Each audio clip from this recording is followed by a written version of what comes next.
చంద్రబాబు నాయుడు అన్నాడు ఎన్నికల వేళ సూపర్ 6 అన్నాడు, సూపర్ 7 అన్నాడు. ఎన్నికల వేళ పిఎం కిసాన్ కాక అన్నదాత సుఖీభవ పేరుతో 20,000 రూపాయలు ఇస్తామన్నాడు. అసలు ఎన్నికలప్పుడు ఆయన అన్న మాటలేంటి? జగను రైతు భరోసా కింద పిఎం కిసాన్ని కలుపుకొని ఇస్తా ఉన్నాడు. నేను అట్ట కాదు, నేను అన్నదాత సుఖీభవ ఇస్తా, నేను 20,000 రూపాయలు ఇస్తానన్నాడు.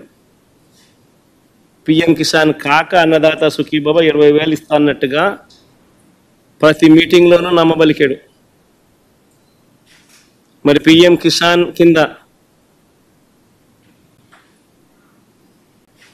పక్కన పెడితే అన్నదాత సుఖీభవకు సంబంధించి 53,58,266 మంది రైతులు ఉన్నారు. రైతు భరోసా అందుకున్న వాళ్ళు గతంలో మా ప్రభుత్వంలో 2023-24 సంవత్సరంలో లెక్కేసుకున్న మరి 53,58,266 మందికి ఇంటూ 20,000 రూపాయలు అంటే 10,717 కోట్ల రూపాయలు ఈ పెద్ద మనిషి బడ్జెట్ అలొకేట్ చేయాలి. మొట్టమొదటి బడ్జెట్లో గత ఏడాది 1000 కోట్లు అలాట్ చేశాడు అన్నదాత సుఖీభవ అనే ప్రోగ్రాం. పోయేదేముంది, ఎలాగో ఇచ్చేది లేదు సచ్చేది లేదు కదా అని చెప్పి 1000 కోట్లు అలాట్ చేశాడు, ఎగరగొట్టేశాడు. ఇప్పుడు ఎంత చేశాడు అని అంటే ఇప్పుడు రెండో బడ్జెట్లో 6,300 కోట్లు అలాట్ చేసినాడు. ఇక్కడ కూడా ఎక్కడ 10,717 కోట్లు కనిపించదు. ఎందుకంటే ఎలాగో ఇచ్చేది లేదు సచ్చేది లేదు, ఎలాగో మోసం చేసేది కదా అన్నట్టుగా తయారైంది చంద్రబాబు నాయుడు పరిస్థితి. ఇప్పటికే ప్రతి రైతుకు చంద్రబాబు నాయుడు 20,000 రూపాయలు బాకీ పడ్డాడు, ఎగనామం పెట్టాడు. ఈ రెండో ఏడాది ప్రతి రైతుకు మళ్ళీ ఈ రెండో ఏడాది కూడా కలుపుకుంటే మరో 20,000 రూపాయలు. అంటే మొత్తంగా ఈ రెండో ఏడాది కూడా గడిస్తే 40,000 రూపాయలు ప్రతి రైతుకు కూడా చంద్రబాబు నాయుడు ఎగనామం పెట్టాడు, బాకీ పడ్డాడు.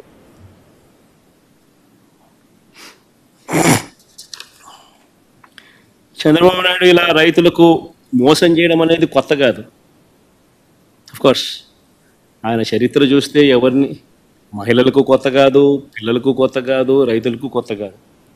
కానీ రైతులకు సంబంధించి ప్రత్యేకంగా చెప్పాలని అంటే నీరు ఎలక్షన్స్ కన్నా ముందు ఎలక్షన్స్ ఒకసారి గమనిస్తే 87,612 కోట్ల రూపాయలు రైతుల రుణాలు, వ్యవసాయ రైతుల రుణాలు మాఫీ చేస్తానని చెప్పి హామీ ఇచ్చి, బ్యాంకుల్లో పెట్టిన బంగారం విడిపిస్తాను అని చెప్పి హామీ ఇచ్చి, చివరికి 87,612 కోట్ల రూపాయలకు గాను కనీసం వడ్డీలకు కూడా సరిపోని విధంగా తన 5 సంవత్సరాల అప్పటి పాలనలో కేవలం 15,000 కోట్ల రూపాయలు మాత్రమే విడల్చి చేతులు దులుపుకున్న పరిస్థితుల మధ్య చంద్రబాబు నాయుడు ఎలా ఓడిపోయాడో మనమంతా చూసాం. మళ్ళీ ఈరోజు సీఎం అదే పద్ధతిలో మళ్ళీ రైతులను మోసం చేసే కార్యక్రమం మళ్ళా జరుగుతూ ఉంది. ఇప్పటికే రైతులకు 20,000 రూపాయలు మోసం చేశాడు, గత ఏడాది ఇవ్వకుండా ఎగరగొట్టేశాడు. ఈ సంవత్సరం మళ్ళీ 20,000 రూపాయలు ఎగరగొట్టే కార్యక్రమానికి చంద్రబాబు నాయుడు శ్రీకారం చుట్టాడు. ఇది మన కళ్ళ ఎదుటే కనిపిస్తా ఉన్న సత్యం. సరే, కాస్త ముందుకు పోతే ఇంకొక పథకం, ఇదే పెద్ద మనిషి చంద్రబాబు నాయుడు చిన్న పథకం, దీపం అనే ఒక పథకం. ఈ దీపం అనే ఈ పథకానికి సంబంధించి ఇదే పెద్ద మనిషి పెద్ద ఎక్కువ ఖర్చు అయ్యేటివి కూడా కాదు, 4,000 కోట్లు ఖర్చు అవుతుంది. రాష్ట్రంలో 1,59,00,000 దీపం కనెక్షన్లు ఉన్నాయి అని చెప్పి మన అందరికీ కూడా తెలిసిన విషయమే. Ministry for petroleum and natural gas వాళ్ళ వెబ్సైట్ లేకపోతే క్లియర్గా కనిపిస్తుంది. Ministry of petroleum and natural gas వాళ్ళ వెబ్సైట్లో petroleum planning and analysis cell సంబంధించిన రిపోర్టు మన కళ్ళ ఎదుటే కనిపిస్తుంది. దాంట్లో ఆంధ్ర రాష్ట్రంలో 1,59,00,000 active domestic customers of LPG ఉన్నారు అని చెప్పి వాళ్ళ రిపోర్ట్లో ప్రచురణ కూడా చేశారు. వీళ్ళందరి ఆధార్ కార్డులు ఉన్నాయి, వీళ్ళందరి డీటెయిల్స్ ఉన్నాయి, ఎవరికి ఉన్నాయి, అన్ని డీటెయిల్స్ అన్నీ ఉన్నాయి. ఉన్నప్పటికీ కూడా ఈ 1,59,00,000కు 3 సిలిండర్లు చంద్రబాబు నాయుడు గారు ఇస్తారని ఎన్నికల మేనిఫెస్టోలో హామీ ఇచ్చాడు. 1,59,00,000 ఇంటూ 3 సిలిండర్లు అని అంటే సంవత్సరానికి కావాల్సింది 4,000 కోట్లు. ఇందులో మొదటి ఏడాది మోసం చేస్తూ 3 సిలిండర్లు కాస్త 1 సిలిండర్కి తీసుకొచ్చాడు. ఆ 1 సిలిండర్లన్నా అందరికీ ఇచ్చాడంటే అది ఇవ్వకోకుండా అందరికీ ఎగరగొట్టేశాడు. కేవలం 895 కోట్లు మాత్రమే ఇచ్చి 865 కోట్లు మాత్రమే ఇచ్చి అది ఎగనామం పెట్టేశాడు. పోనీ ఈ సంవత్సరం అన్నా రెండో సంవత్సరం అన్నా 3 సిలిండర్లు ఇస్తున్నాడా అని చెప్పి చూస్తే 1,59,00,000కు 3 సిలిండర్లకు 4,000 కోట్ల రూపాయలు అవసరమైతే బడ్జెట్లో ఈయన కేటాయింపు చేసింది 2,600 కోట్లు మాత్రమే.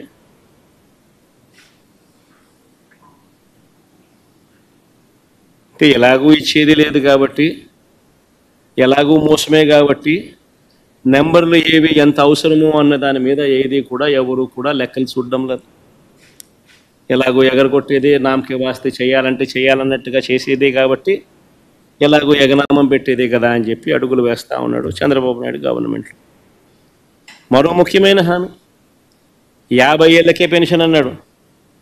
ఆ రోజు ప్రతి ఇంటికి వెళ్ళి ఇంట్లో పెద్దమ్మ కనపడినా ఇంట్లో అమ్మమ్మలు కనపడితే ఏమన్నాడు, మీకు 50 ఏళ్ళ వయసు ఉంది, మీకు ఇక్కడ నుంచి మీకు నీకు 48,000 నీకు 48,000 నీకు 48,000 అన్నాడు.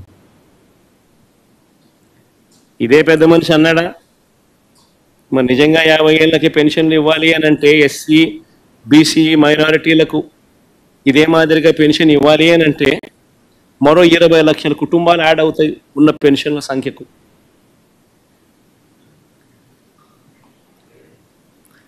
ఈ 20 లక్షల కుటుంబాలకు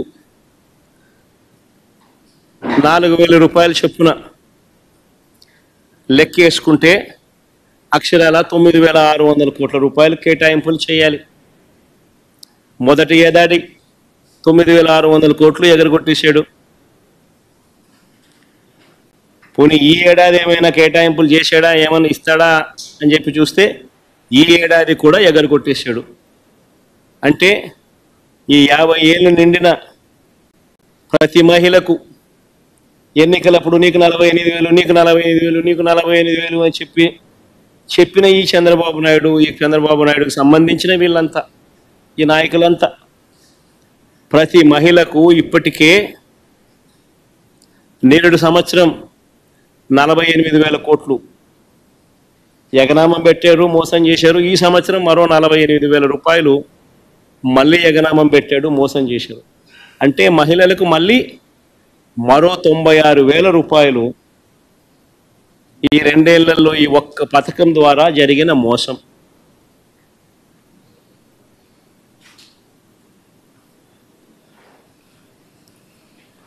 అసలు మొత్తంగా సూపర్ 6లు సూపర్ 7లకు అసలు ఎంత అవుతుంది?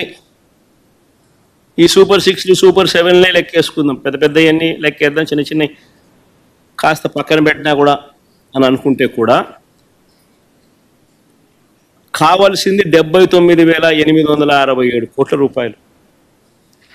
ఆడబిడ్డ నిధి 32,400 కోట్లు, అన్నదాత సుఖీభవ 10,712 కోట్లు, నిరుద్యోగ భృతి 7,200 కోట్లు, దీపం పథకానికి 3,900 కోట్లు, ఉచితంగా బస్సుకు మరో 3,000 కోట్లు, తల్లికి వందనానికి మరో 13,000 చిల్లర కోట్లు, 50 ఏళ్ళకే పెన్షన్ అనే పథకానికి మరో 9,600 కోట్లు, మొత్తంగా కలిపి దాదాపుగా 79,867 కోట్లు, అంటే 80,000 కోట్లు కావాలి.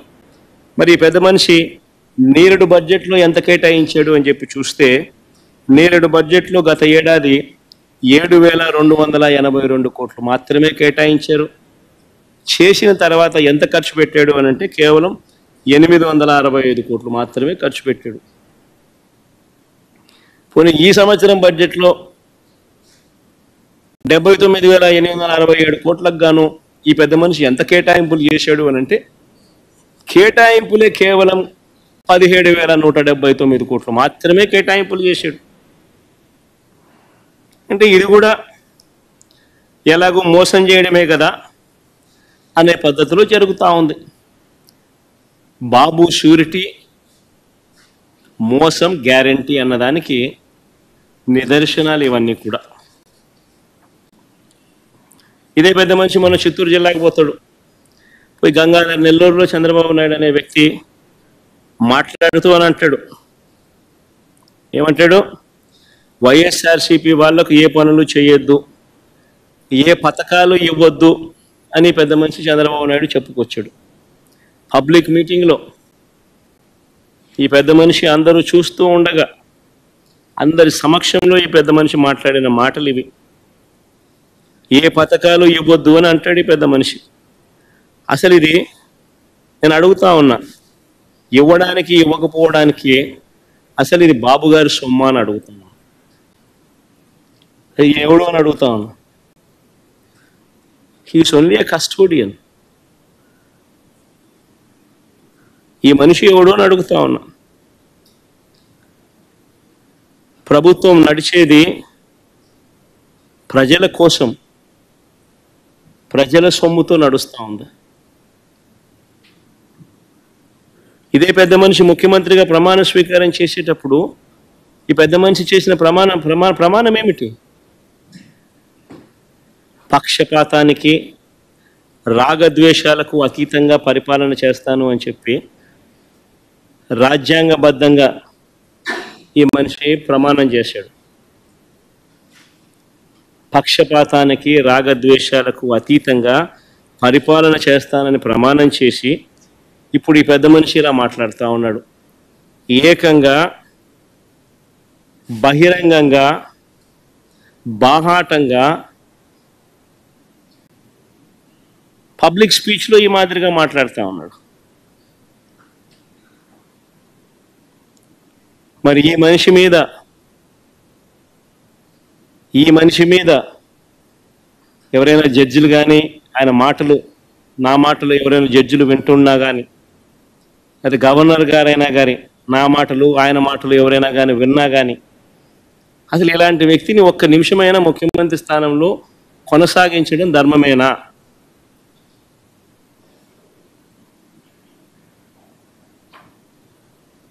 అంటే what kind of message is ఈ సెండింగ్? ఏ రకమైన మాటలు మాట్లాడుతూ ఉన్నాడు ఈ మనిషి? ఇలాంటి వ్యక్తులు ముఖ్యమంత్రులుగా ప్రమాణ స్వీకారం చేసి పరిపాలన చేయడం అన్నది ఏ రాష్ట్రానికైనా శ్రేయస్కరమా?